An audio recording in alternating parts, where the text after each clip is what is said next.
biba bivuze ngo iyo aho hantu hombi niba ari 1 na 4 biraza kuba bisohora amarow. Tukagira iyindi configuration, ubwo iriya M nayo ni uko nguko.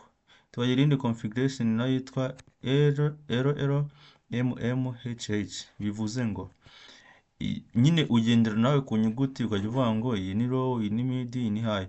Mid rero akenshi ahantu navuga ngo ishobora gukoreshwa ni ukuvuga ngo nko gukoresha amareturo wenda ufite nk'uduspeaker turiya ducomekwa tutari active, turiya twa passive, ni amaspeaker ubwo asanzwe ya passive ni amaspeaker asanzwe, ariko active ni twa duspeaker twa tundi za speaker za micro za speaker dushyira imbere yacu zicomekwa ku muriro w'amashanyarazi, ni ama active.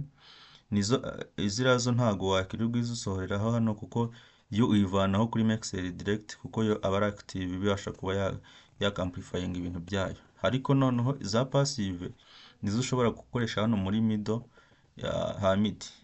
Za passive ubwo nazibabwiye ni twa tubafure dutarika imbere yacu tutacomekwa ku muriro w'amashanyarazi. Tukagira n'indi configuration ya LH. Iyo rero yo ukuntu iba imeze, yo iba ifite iriya mid ntabwo iba irimo. Biba bivuze ngo tugiye gukoresha low na high gusa. Nabyo wabikoresha nabyo ntacyo byaba bitwaye, ariko ibyiza ni uko ushyiramo na mid kugira ngo wenda nushyiramo ayo mareturu dukoresha, ayo mareturo bigufasha nyine kugira kuya monitoringa cyangwa kuya controla byoroshye.